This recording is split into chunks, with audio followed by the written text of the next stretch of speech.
Hello everyone, this is Lexicon Architect, and for today's commander, we're going to be looking at Kodama of the West Tree, which is a 3-mana creature spell with reach that says modified creatures you control have trample. So a modification can be either an equipment and an aura you control, or counters are considered modifications. And then whenever a modified creature you control deals combat damage to a player, you search your library for a basic land card, put it onto the battlefield tapped, and then shuffle. So basically, in a nutshell, all of our creatures have abilities where they're putting 1/1 counters on stuff. So the Armorcraft Judge enters the battlefield and draws you a card for each creature with a 1/1 counter on it.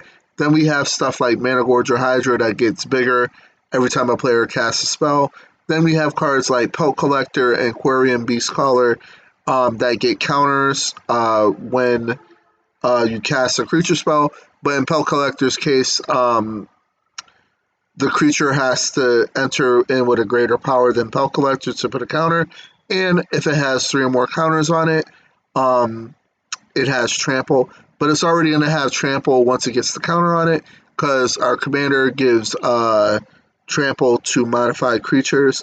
Then we play cards like Defiler of Vigor that make green permanents cost 1 green less to cast if you pay 2 life.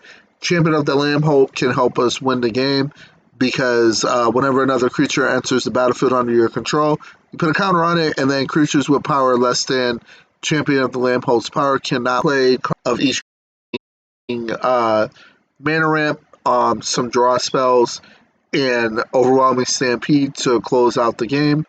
And then for instance, we're going to be playing Removal, Protection, Land Ramp, and also Artifact and Enchantment Destruction. Then for artifacts, we're just simply playing Arcane Signet, Lightning Greaves, Soul Ring, Swift Boots, and Sword of the Animus to thin our deck for lands, while we're also thinning our deck by dealing combat damage with our trample creatures. And then for enchantments, it's pretty straightforward. Bear Umbra gives a creature totem armor, +2/+2 whenever it attacks, untap on lands. Beastmaster Ascension to make our creatures huge.